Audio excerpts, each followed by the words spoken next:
ने इंदिरा गांधी जी के चुनाव को निरस्त कर दिया, अमान्य किया और उन्होंने संशोधन से प्रधानमंत्री पद की न्यायिक जांच पर भी प्रतिबंध लगा दिया। आपको जो करना है वो करो, कोई न्यायिक जांच नहीं है।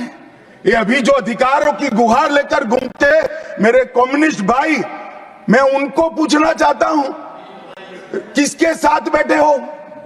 किसके साथ बैठे हो? रात को अंधेरा कर कर अपनी आत्मा को टटोलना भैया, मालूम पड़ेगा। और ये संविधान संशोधन मान्यवर रिट्रोस्पेक्टिव इफेक्ट से किया गया कि पुराना भी मुकदमा है तो वो खारिज हो जाएगा। कभी ऐसा होता है?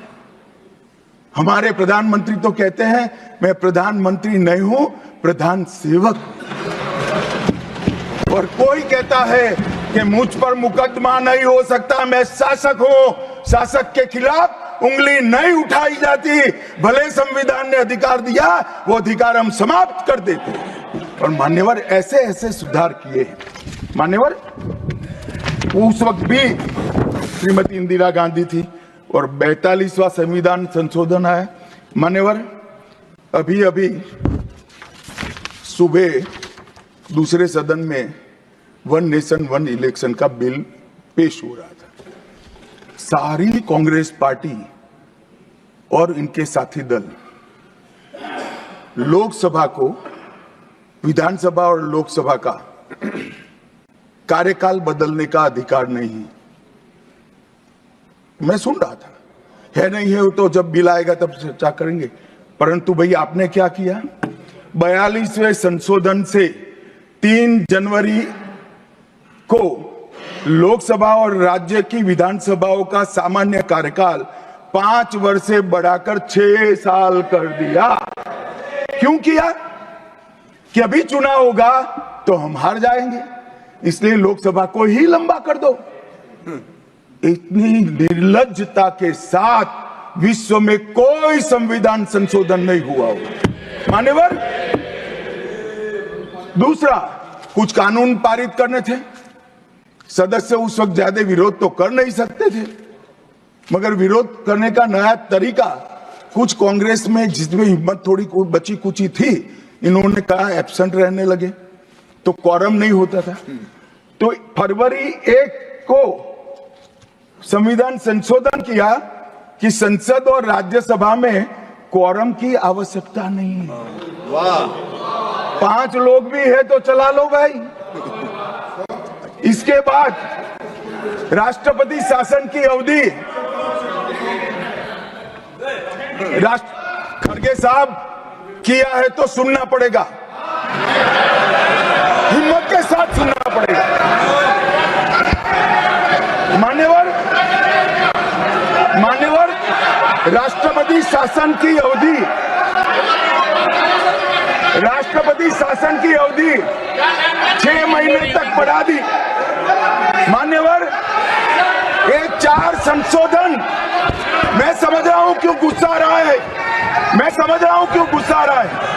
मान्यवर sir, he is not yielding.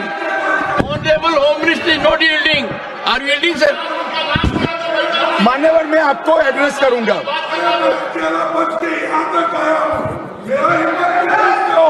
तुम तो कायर हो, मान्यवर तुम लड़ाकू हो। Okay.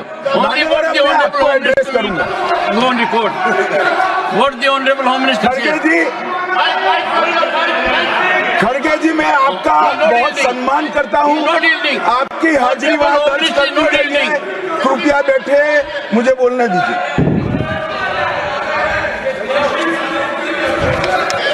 मान्यवर ये चारों संशोधन मैं मेरी पार्टी के दफ्तर से नहीं ला सकता। ये चारों संशोधन संविधान में हुए, किसी को अदालत ने निरस्त किया, किसी को जनता पार्टी की सरकार आई तब उसको निरस्त किया, कुछ लिंगरिंग टेस्ट में रह गए, पर ये चारों संशोधन वास्तविकता है। ये 4 संशोधन से कांग्रेस पार्टी की संविधान सुधार करने की मंशा क्या है? एक में हम पर केस न हो, दूसरे में हम चुनाव हारने वाले तो समय बढ़ा देना, तीसरे में मेरे पर जांच नहीं हो सकती और चौथे में नागरिकों के संविधान प्रदत्त अधिकारों को समाप्त करें। ये उद्देश्य बताते हैं। अब मैं हमारा 4 संशोधन लेकर आता हूं मान्यवर। सबसे पहला संशोधन नरेंद्र मोदी जी ने सरकार में किया, 101वां नंबर भी अच्छा आया है। 101वां संशोधन 1 जुलाई 17 को हम जीएसटी को लेकर आए मान्यवर, और इस देश के अर्थतंत्र को रिथम में लाने का। कश्मीर से कन्याकुमारी और कामाख्या से द्वारका तक विशाल फैले हुए देश को जीएसटी के तहत 100 अलग अलग बिक्री करके कानूनों को समाप्त कर कर लोगों की हालाकी खत्म कर कर एक कानून लाने का काम नरेंद्र मोदी जी ने किया और वो लोगों की भलाई की।